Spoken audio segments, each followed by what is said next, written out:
and go ahead and begin. Great. Thank you, Jackie. So again, my name is Cordell McGarry. I work with the Department of Procurement Services in the certification division. And today's topic will be how to become certified with the City of Chicago. So we're going to touch on the following topics: the benefits of certification, basically those individuals or groups that may qualify for certification, as well as the certification requirements. We'll talk a little bit about the application process, the documents and information that's generally required, and what sort of happens after the applications are submitted. So beginning with the departmental overview, DPS, or Department of Procurement Services, is considered to be the contracting authority for the procurement of all the goods and services from the city for the city of Chicago and its operating departments. And that could be anything from fire trucks to ink pens, consulting services, as well to temporary services that we might need for a variety of different things. As such, we work together as a team with an idea and a goal to try to guarantee an open, fair, and timely process. We do that by establishing superior practices in the areas of communication and business.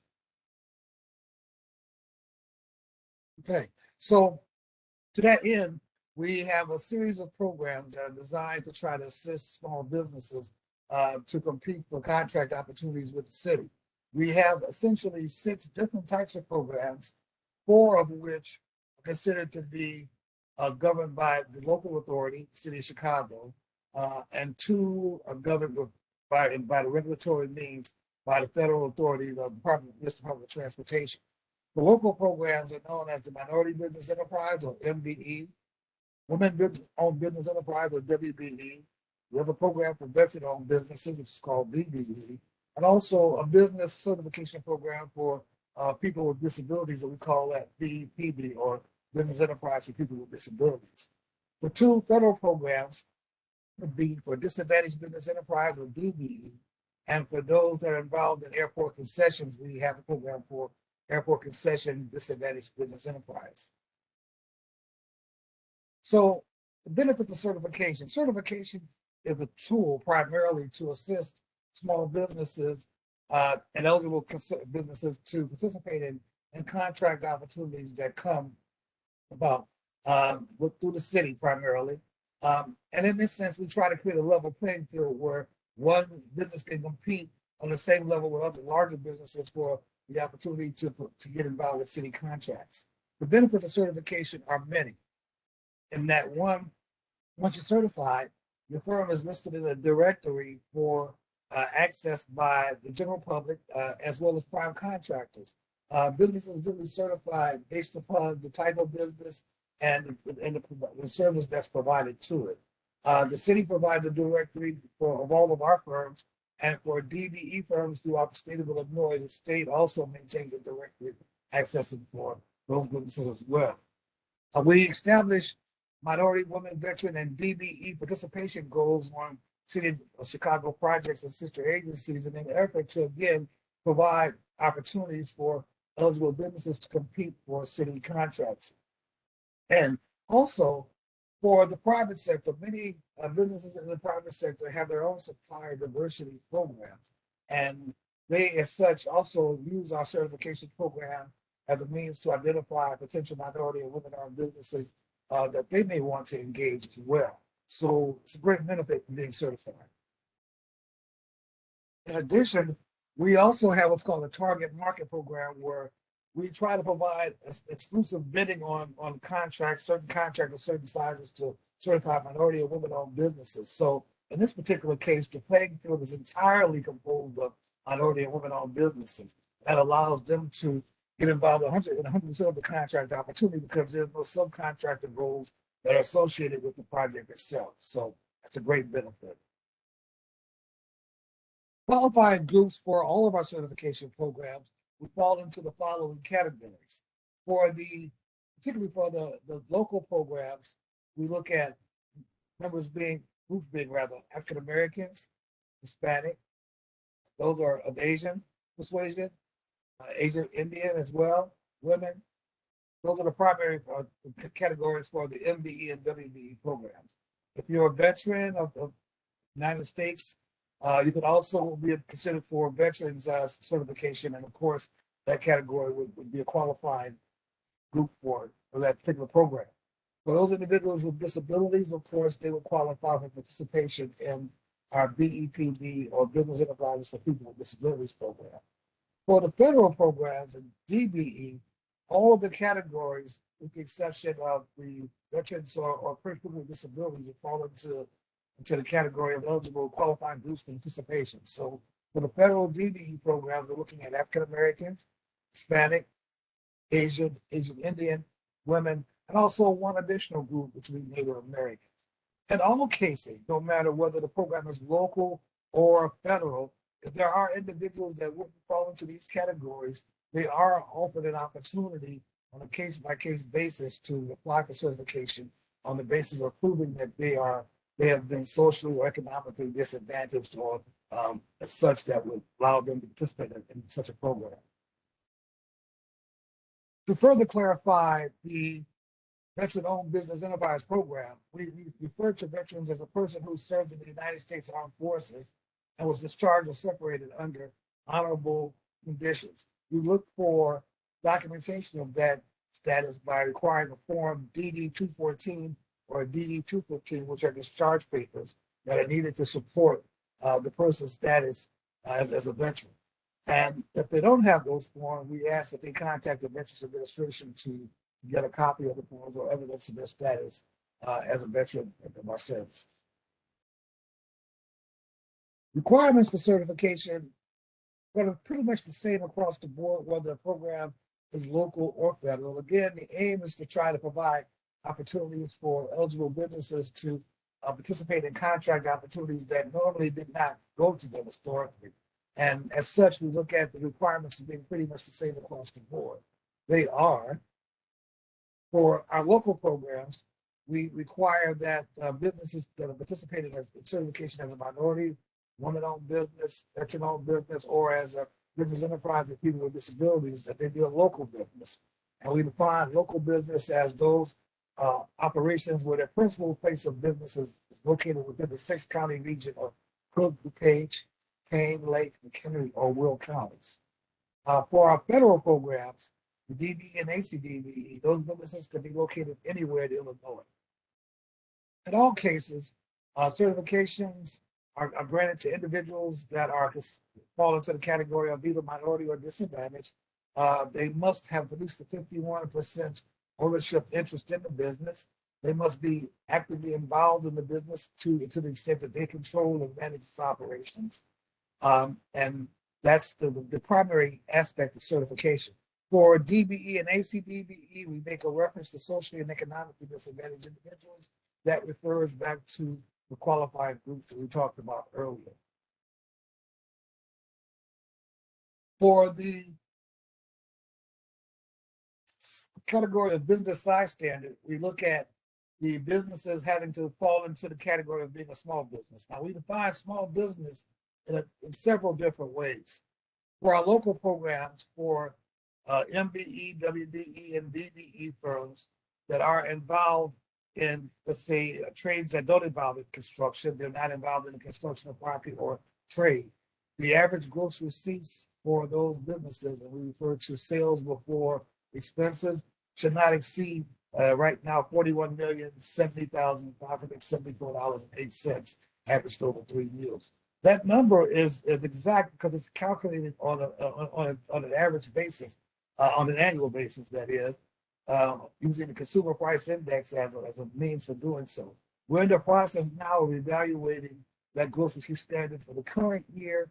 It will probably be announced shortly. And that number is pretty much will be the standard for all businesses that are not involved in construction activity.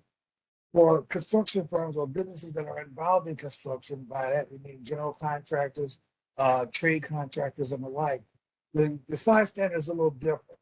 The size standard is subject to guidelines that are set up by the Small Business Administration and is published every so often nationally, and it would be subject to size standard by industry designation averaged over 7 years. The SBA size standards pretty much identify firms that are involved in industry segments. such as, let's say, if you're involved in construction, what type of construction is your specialty there? Am I electrician as opposed to plumber? Those size standards are set up for the different industry categories.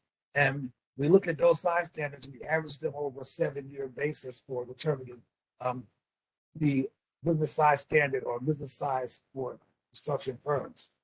For the disadvantaged business enterprise, the gross receipts are also subject to those same SBA size standards by industry, and is averaged over 3 years. And those firms that are involved in those particular industries should not exceed what we call a ceiling of 28.48 million. To kind of give you an idea what I mean by that is, let's say, for example, a firm that may be involved in, let's say, carpentry, for example, might have a business size standard that's identified by the SBA of 16.5 million. So in that situation, that businesses that are involved in that particular trade should not have gross receipts that exceed 16.5 million averaged over 3 years. On the other hand, you might have a firm that may be involved in, let's say, highway road work, heavy duty construction. The SBA might define that size standard to be somewhere around 39.5 million averaged over 3 years. In the DBE program, there's a ceiling to that, and that's not to exceed 28.3 million, and that's what we mean when we say not to exceed that number.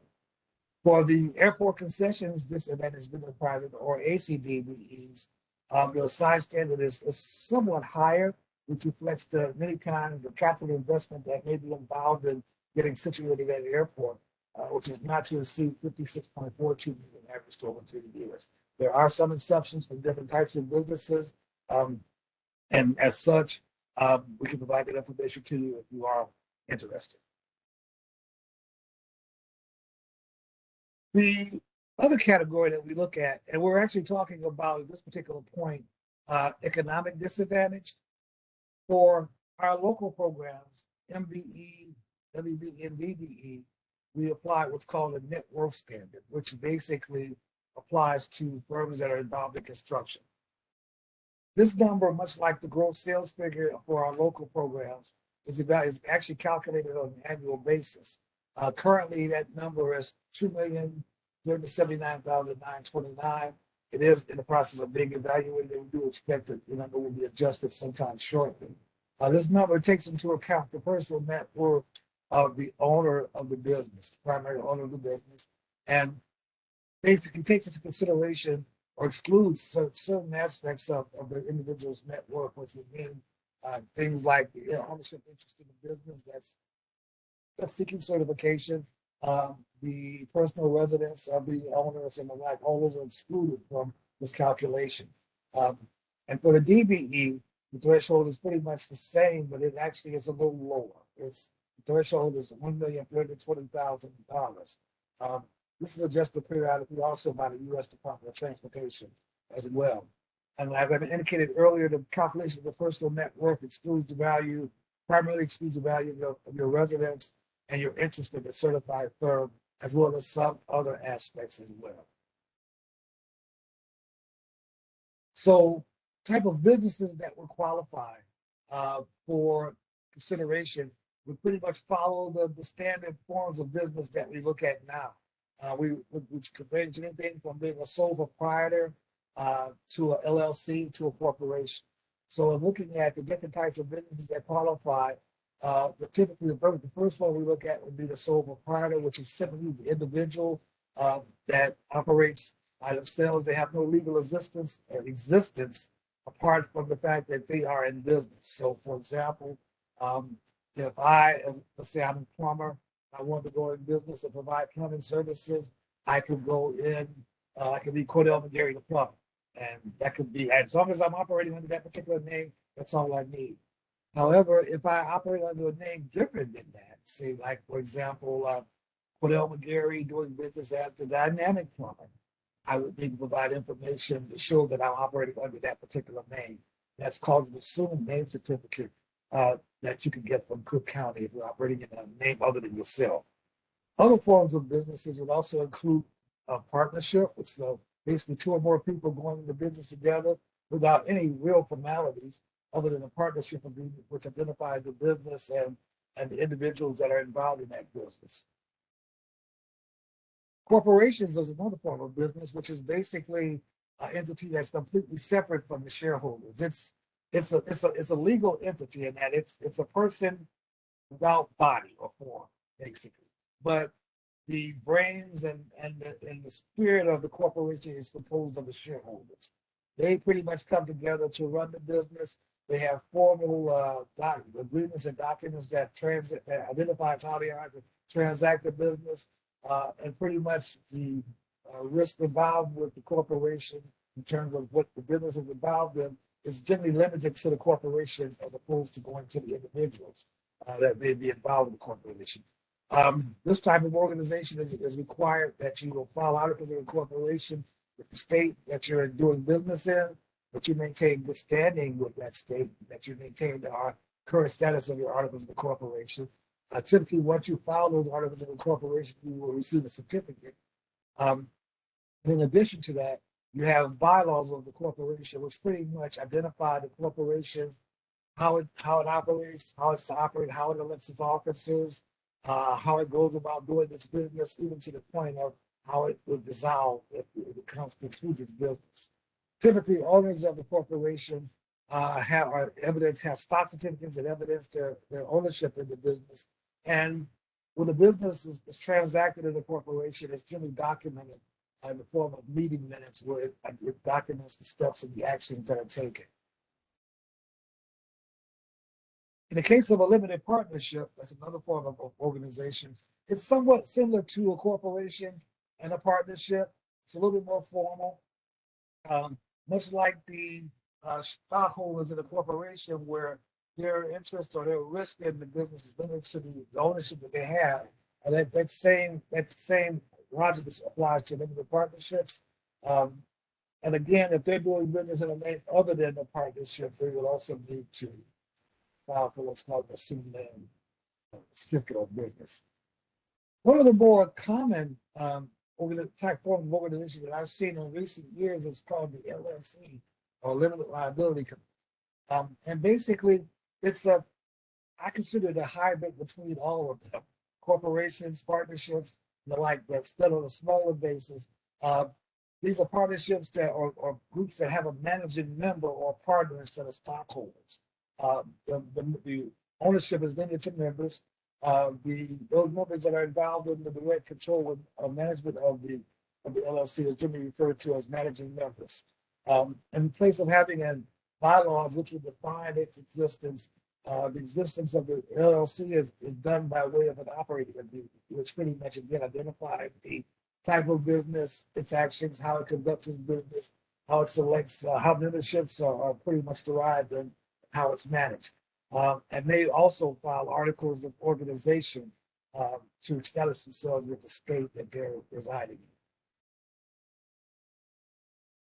So after we go to forms of organization, we also want to talk a little bit about suppliers and distributors and brokers. For our local programs, we certify businesses that are involved in the supply and distribution of goods and services. And we define suppliers as those entities that are pretty much a regular dealer.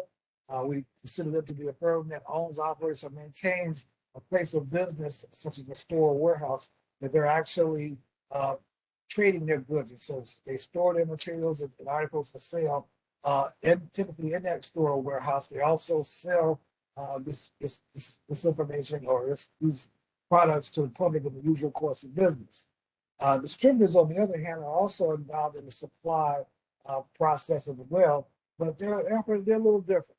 They may or may not maintain a store or warehouse in which they actually sell articles from, but they are actually firms that have a direct relationship with the manufacturer of the good or product. And that relationship enables that group that's acting as a distributor to sell those products on behalf of the manufacturer. So, it may be within a certain territory. It may be an exclusive relationship whereby the only way you can get this good or service is to go to the distributor, who then will get it from the manufacturer for your use. Although there are forms of distributorship that aren't so exclusive. But the goods of products are generally not available to sell to the general public by other means other than working through a distributor. That relationship between the distributor and the manufacturer is key to this particular categorization. The other category that we look at are what's called brokers. And we don't consider firms acting as a broker being eligible for certification in the local programs, but they can be eligible for certification in the federal programs, the DBE and ACDBE. Brokers are defined as a personal entity that pretty much provides or completes an order process by purchasing or receiving supplies from a third-party supplier rather than out of its own existing inventory or going to the manufacturer. In this particular case, the broker is considered to be pretty much just a conduit between two parties that may not necessarily be required in order for another individual to buy a product or service. Sometimes it's more convenient to go to a broker, but that individual can go directly to a manufacturer or to another supplier to get the items, and it's considered to be what's called a non-commercial use function that we look at. Anyway, as a broker, you wouldn't be considered eligible for certification in our local programs. Again, you can be considered for certification under the DBE program, what's called a non-stocking supplier, or in that sense. The online application process for all of our programs at the city is quite simple. Everything's done online now. We've gotten away from paper. We've been away for about maybe 7 years now. But the online application process we find to be smoother and more convenient for everyone, and making sure that we collect information and that information is provided, safeguarded, and protected for purposes of review. For our local programs, and for all of our programs for that matter, applications can be submitted online at our website. That's chicago.mwdbe.com. For our local programs, there would be an application fee of $250. That fee is only payable after the application has been submitted, reviewed for completeness, and accepted by the city. After it's been accepted by the city for review, then the application fee will be invoiced to the applicant. For the federal programs, there is no application fee, nor is there one for our people that are trying to be certified under our BEPD program. So after submission, again, a review and receipt of the application by the city, you receive an emailed invoice. The application will not be assigned for review until the application fee has been paid. And that can be done at several of our city payment centers. That information will also be provided on the invoice, so make it more convenient for you as well.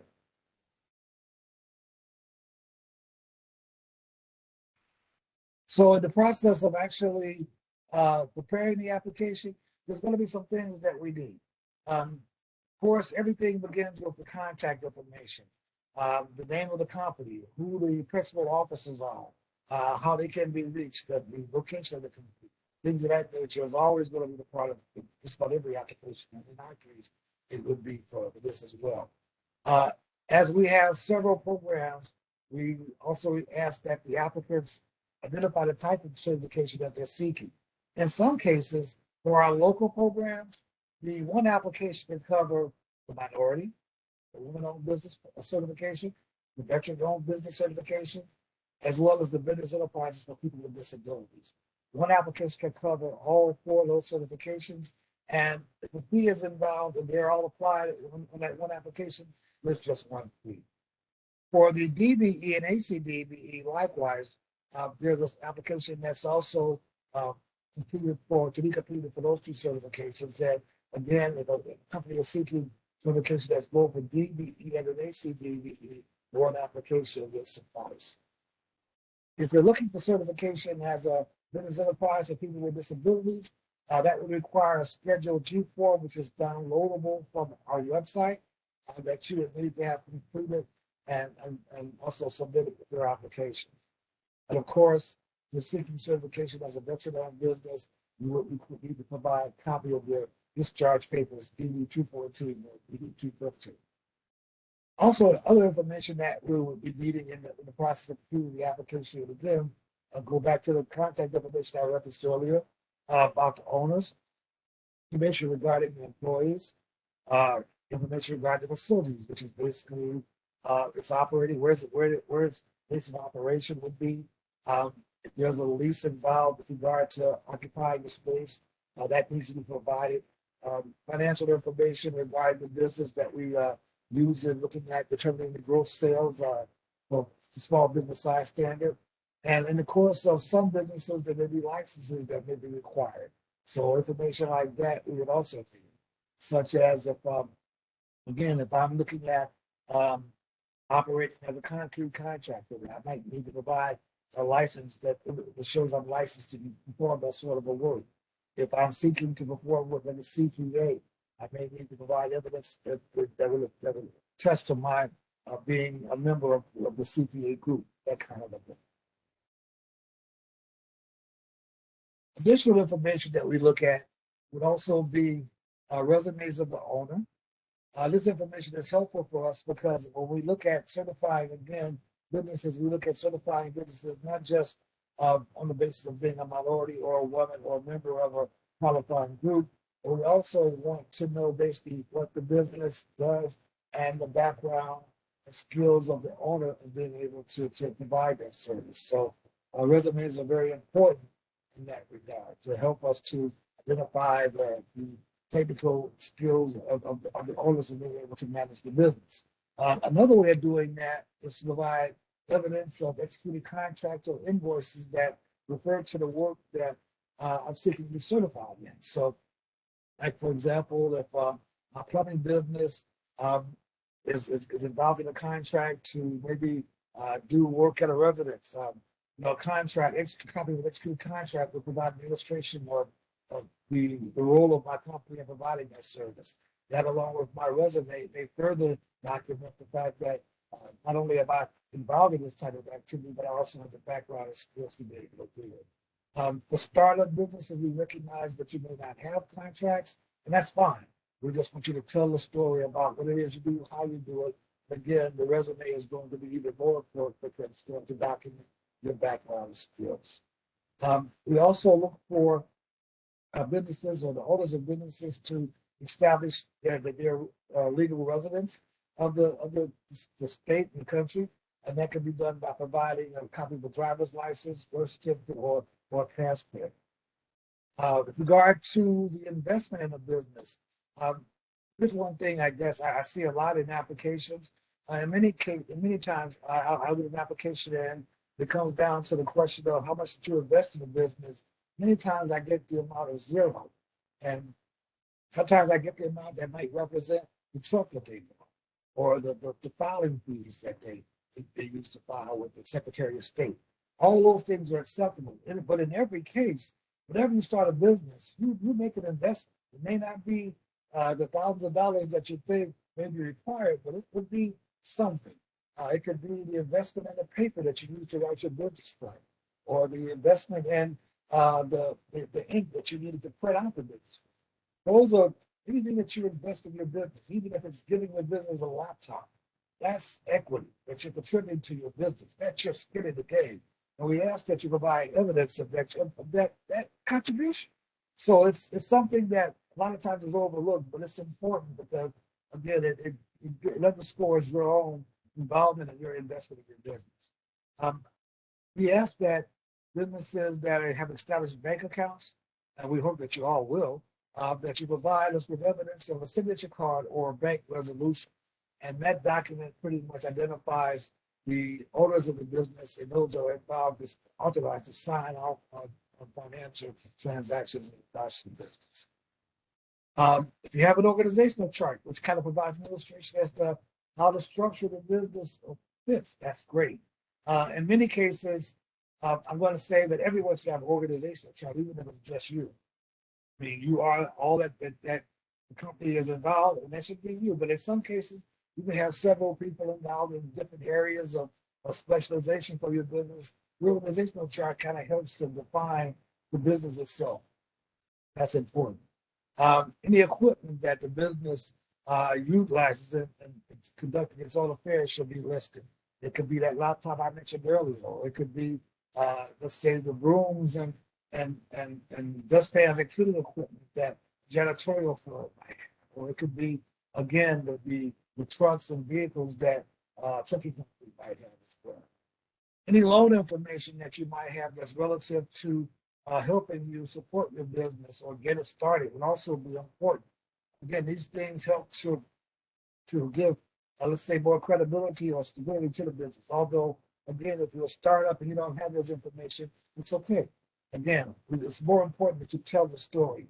And these documents kind of help to do that. But in the event that they're not there, just tell the story about your business. That's the most important thing in certification. With regard to financial documents that were mentioned earlier, there's been some changes in the different programs of recent, but for our local programs, if you're involved in construction, we will request 7 years of federal tax returns for purposes of determining, again, the small business size standard, which is gross receipts averaged over 7 years. If you're involved in non-construction activities, there's only 3 years that are required.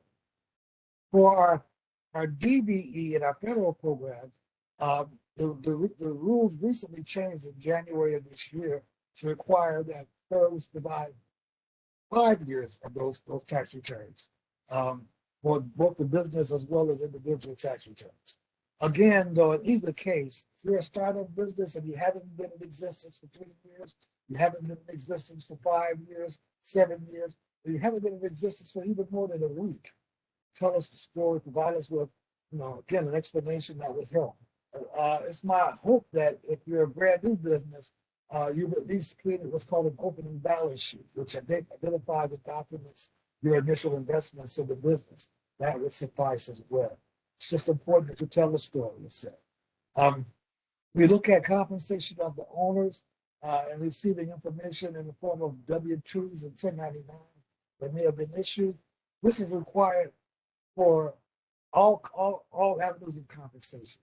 So let's say, for example, I started my business 6 months ago, but prior to that business, I was employed elsewhere for several years. My W-2 should cover those other years as well, not just the business itself, but total compensation received from all sources. For businesses that are looking to be involved in construction for our local programs, again, we talked about personal net worth. That information is provided in the form of personal net worth statements for those MBE, WBE, DBE firms that are involved in construction. For DBE and ACDBE, this is a standard document that's required no matter what industry you're working. So after you've put together your application, and it may take a few minutes to do so, mind you, but once you submit it to us electronically and we received it, check the completeness and received it, the process for review kind of takes approximately 90 to maybe 120 days from the day you receive all the documents. I say maybe 120 days, it depends, because during the review process, we check to make sure that we have all the documentation, but we also review the information that you provide us. If there's some things that are not clear, or maybe some information that might be missing from the documents that we look at, we may have to reach out to you to seek clarification. This is normally done in the form of what we call a question and answer message that we send to you over the system, whereby we might request additional information or ask that you kind of provide clarification on documents. That process obviously will add time to our processing time, because we have to reach out to you, you have to respond to us. So let's just keep that in mind. And the better the story, the more thorough the story, the more we can reduce that processing time. We do look at documents. We say thoroughly audited. We do review documents for not just accuracy, but for completeness, but we also look them for accuracy as well. We do require, for example, that when you submit tax returns, that they be signed by the owner. That signature authenticates the document by saying that this is the document that I submitted. It's been reviewed by me and signed by me, and it is the final document. Many times we will get tax returns that are unsigned, and when we start looking at them, we find that there may be draft copies that are not the final copy. Again, just going through the process that can add additional time to process it. So we look for things like that. For certain types of certifications. Let's say those firms that are involved in our local programs that are involved in supplier or construction, for example, they are required to have a site visit interview. Or in the day of the pandemic, as we've been experiencing now, that site visit may be virtually, much like our workshop today. But that's a process whereby we will meet with the owner to discuss the business itself. Uh, Basically, talk to us, tell us how you do, what you do, how to get the background, what are the things that you're seeking to accomplish. All these things are part of the site visit itself. For our federal programs, the site visit is required on all applications. So after going through that and you're certified, as I know you all will be, certification is for all of our programs is pretty much indefinite. There is no expiration date for the certification programs. However, um, all firms that are certified are required to submit what we call an annual no change affidavit, or simply an affidavit that pretty much attests to the fact that there's been no changes in my business makeup, my structure, or my organization that would cause me to be ineligible for certification. So let's say, for example, um, I have a business that's um, averaged over 100 million in sales over, let's say, 5 years. I'm a DVD. My business has become too large for continuation of the program. So again, that could be a basis for, graduating from the program no longer being. Or there's been no change in ownership, or that would cause the business to not be owned and controlled by eligible individuals. So, like for example, again, uh, business might be 51% minority owned, and in the course of let's say the years, there's been changes in the ownership structure. New people have come in, other people have left, and now we find that the ownership composition is 49% minority. Um, those are things that can actually cause the firm to no longer be eligible for certification. As long as you maintain, I guess, your status as a member of a minority group controlled by a business controlled by minorities or disadvantaged individuals, you're eligible for certification. But again, in order to provide that information, you must on a regular basis submit what's called a manual change affidavit. Likewise, if there's been any changes in the organizational structure, no matter what that is, you should let us know within 10 business days of the change itself. Here's a good point to talk about. That's expansion of services. Once you're certified, it doesn't stop there. So let's say, for example, I'm certified as a plumber. Cordell McGarry has been certified as a minority-owned business and that provides plumbing services. Now, as the business goes on in the years to come, let's say I pick up additional skills. Let's say I pick up skills as an electrician. Uh, I can actually modify my certification or expand it to include that additional category. And I would just do that by basically providing information to the city. It's done in writing. Actually, you can actually do it now as part of our online application process. Um, but you're basically going to make the request in writing that you wish to expand your services to include the additional skill set or trade that you're providing. And you're going to provide additional information to support that. So let's say, for example, um, if, in the city of Chicago, as an electrician, I'm going to need to have an electrical license. I would need to provide that. If I've done any work as an electrician, in addition to that, I want to provide that. I may need to update my resume to reflect the fact that I have this additional skill as well. All the while, I'm telling the story, right, about what I'm doing to support the request that I'm making. But you can, as your business grows, basically your certification can grow with it. That's what I'm trying to say. So, what do you need to know about certification other than what I just told you? Well, there are several reasons why applications are denied. Um, I hope that this never happens, but it does. Hopefully, for those of you that are listening to this presentation, you'll avoid these pitfalls. The very first one is unsubstantiated or questionable ownership and control of the business. So let's say we have an application where um, it says that, well, 51% of the business is owned by um, one individual that's eligible, and 49% is owned by another individual that may not be eligible for certification. On the surface, that would be okay, but when we start looking at how a business is being operated, we might find that the minority owner, in this case, the 49% owner, say, actually is involved in controlling the business more so than the 51% owners of the business. If we can substantiate that the majority owner of the business is in control of the business by way of having experience and actively involved, then that could be a basis for denial. That leads to the second point, which is the unclear description of critical functions and who is responsible. So again, I emphasize the importance of telling the story about the business and about the people that are involved in the business. That's important because again, we want to see circumstances where the critical functions of the business or those that are most important to the service that's provided by the business is maintained and controlled by the eligible business for certification. I talked about equity investment earlier. A company cannot substantiate where, how, or how they started up their business. For very small businesses, this might not matter, but for some businesses where there are multiple owners that are involved, it's important that those multiple owners are able to substantiate how their investment in the business and how the funds were actually derived. So, for example, if I have to borrow, if I as a minority have to borrow or get money from a non-minority, that could suggest that there may be an obligation there, or there may be a way that I can be compromised in the way of how I control my business. It's important that the owners have independence, not just in being able to manage the business, but also in how the business was actually started.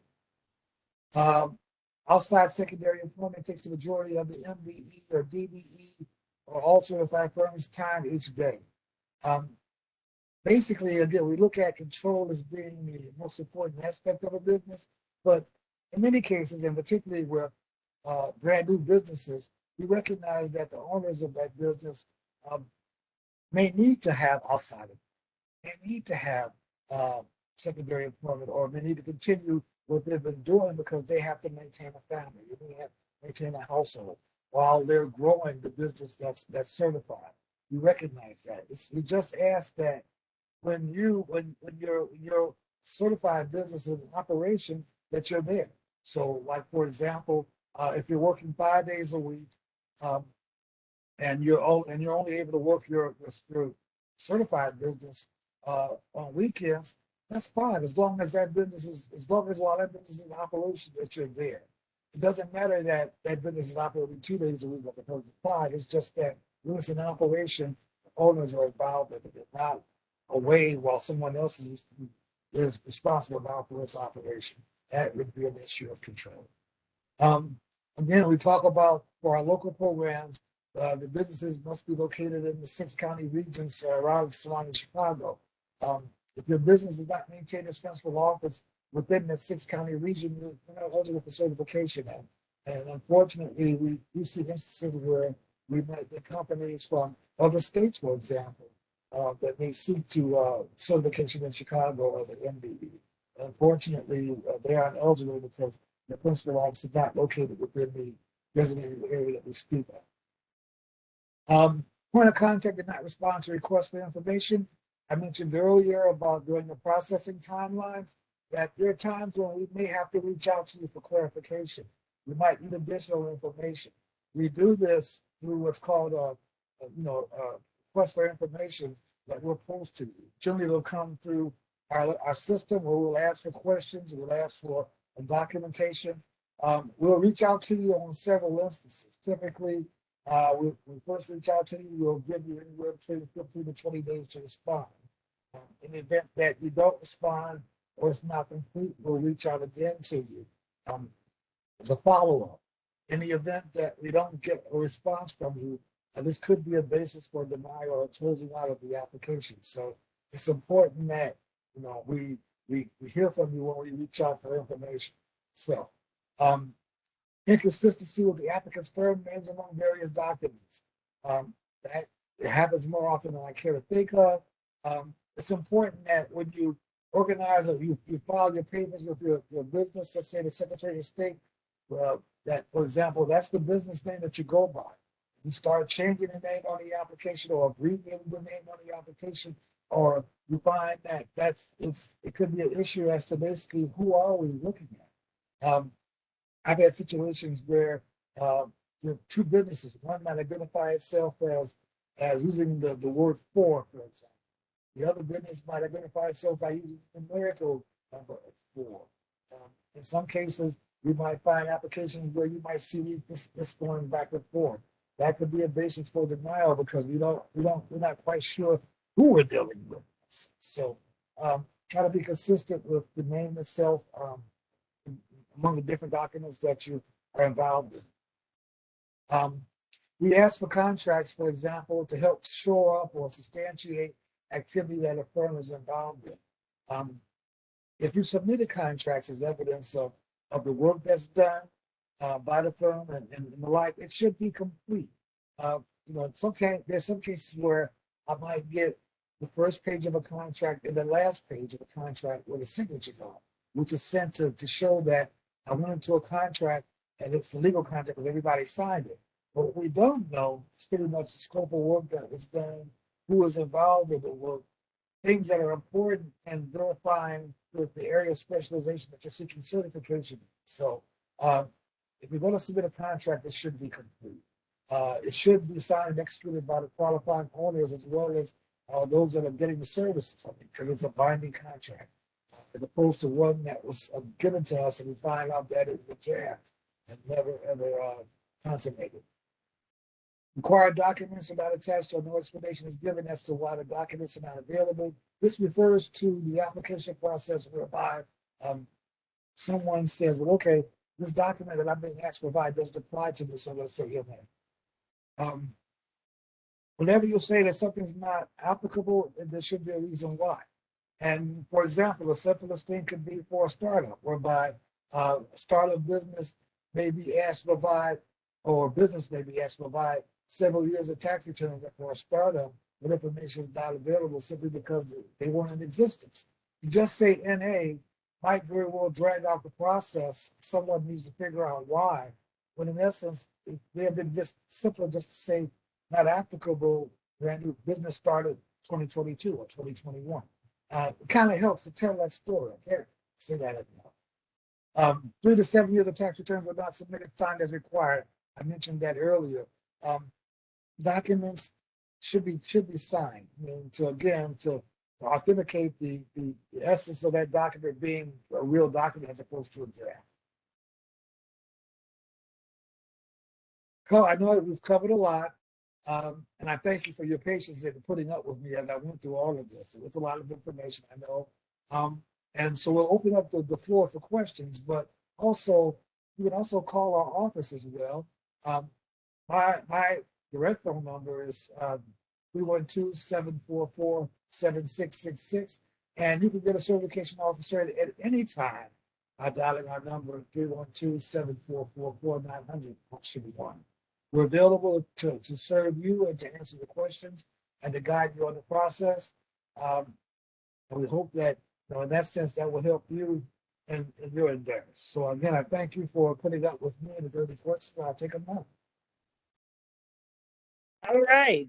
Thanks so much, Cordell, for that great information. And they do have a few questions for you. The first question that is up is about the bank account signatory card. I guess the person went to the bank and they tried to get that card, and their bank says they will not provide that. So is there a different title name, for the document? Or is there something else you can submit instead? Well, yeah, there is. The term signature card really goes back a ways to a time when everybody used paper, and banks had a signature card that they actually had you sign that they needed to compare your signature to checks that you wrote. So that's where the term signature card comes from.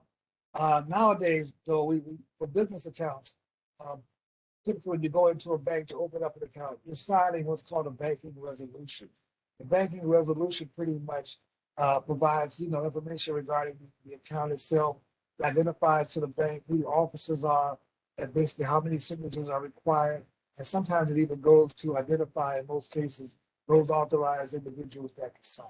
That would suffice as well. I also know that some cases banks are reluctant to even provide that information. But in that case, I've had banks provide statements that pretty much state that the company XYZ or ABC company does have an account with the bank itself. Um, they may indicate that the owner of the account, something like that's fine. I mean that's acceptable. The next question is, the company is not located in one of the 6 county regions. Can you explain principal office further? My business is structured in Indiana, but my mailing address and business operates from the city of Chicago. Per my research, if my business is certified in Indiana, I could apply for a certification in Illinois via reciprocity. I viewed a list of recent past contract awarded to organizations in different states. Please advise. It was a lot there. So let's talk about it from the standpoint of principal office. Principal office refers to the main office of the business where actually everything else is directed from. So let's say I have several offices. I have an office, let's say in Gary, Indiana. I have an office, let's say in Springfield. But the corporate office or the main office is in Chicago. That's the principal office for which anything really goes happens from. And typically in that principal office, you'll have that'll be where your decision makers pretty much are at, or where the business is conducted from. Now, I recognize that some businesses may incorporate in another state. They can set their office here in Chicago, and that's okay. But that's the principal office is pretty much where the primary activity of the business kind of begins and ends with itself. So in that case, I'm not sure if the caller question of whether or not they had an office in Indiana, they have one in Chicago. I'm not sure where pretty much my question would be really from where does the owner operate? From where does the owner direct and control the aspects of the business? If it's in Indiana, then I might question whether or not the principal office, that's where the principal office is, as opposed to being in Chicago. But we try to look at it from that standpoint itself. Right, because the just so that you know, Cordell, they did say my business is structured in Indiana, so that tells me a little bit more. But my mailing address and the operations of the business happens in Chicago. Right. So the word structure to me suggests that they may have organized their business in Indiana. And some businesses, they may organize in another state. Like some businesses will actually, where corporations may go to a state like Delaware, where there may be certain advantages and tax breaks that they might get in organizing and starting organizing their business in that state. But where they operate their principal office at it could be different. It could be in another state itself. The next question basically says, I've been in business for almost 2 years, and they were told by some other organizations to wait to file for the WBE. I have a consulting business, and I just hope that the person didn't tell you that just so that you wouldn't get some things, because they're in the same type of business that you're in, because there's really no reason to wait. But I have a consulting business, but it looks like I can go ahead and start the process since it takes 90 days. Should I start the process? Well, so there was a time when I think the rules of certification required that a business be operational for 2 years before they start certification. That rule has been changed for well over 15 years now.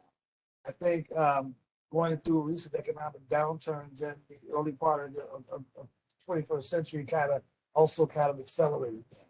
So as a result, a business can organize itself today As long as it's legally organized today as a business, it can seek certification as long as it meets the requirements of eligibility by being its members being either minority or woman, or in that sense, and having the skill sets that's required to do what they aim to do. So that requirement no longer is to the requirement no longer applies in this particular case. The application process generally refers to the amount of time we try to use in completing the review of the application itself. So if you're in the process of organizing your business and you want to apply for certification, I would suggest that you don't, that you wait till you actually organize the business before you apply. I think that's more important. And I say that because I actually had an application recently whereby the applicant said, well, if we get certified, then we'll file for this particular license that we need to operate. And it's almost like we're putting the cart before the horse. You would need to be in a position to operate in order to be certified. So it's kind of like that situation. You need to be organized. So I mean, I would say doing that. But if you're seeking certification as a WBE, MBE, DBE, I would suggest that you do it early, that you don't wait until you hear or see a contract opportunity that comes out there, because one, it's going to be a race against time, for example. Now you see the opportunity, now you're gearing up, trying to get certified so you can participate in that opportunity. But keep in mind, the city of Chicago, for example, we receive several thousand applications a year. And it would just not work in your favor to try to do it that way.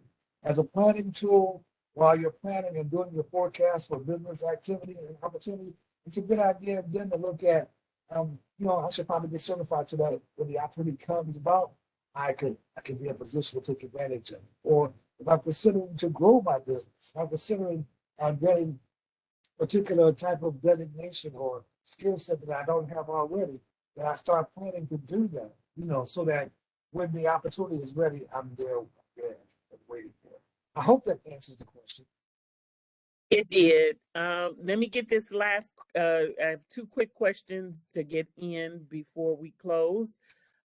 Once we become certified, the question was, will we get information on current contracts available?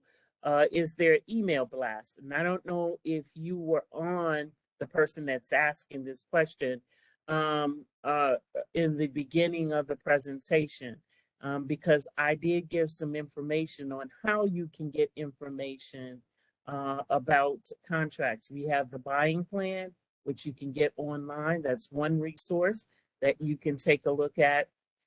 We have the bid opportunity list, which goes out in our DPS alerts, which is another thing you can sign up for.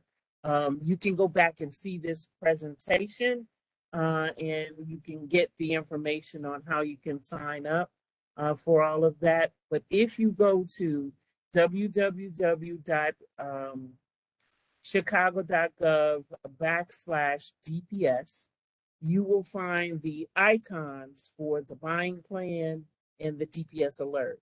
The DPS alert, we do sometimes when we have bids that we need to get out there, and different people might ask us to do a special, what we call a special announcement about.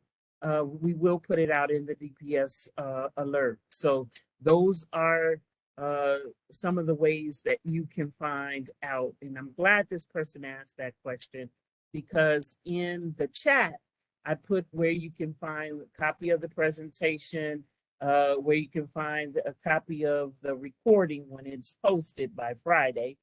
But also, we're having our construction summit. And those are some of the ways that you can find out about these various opportunities. The construction summit is on March 24th. It's with 5 of the user groups here at the city of Chicago.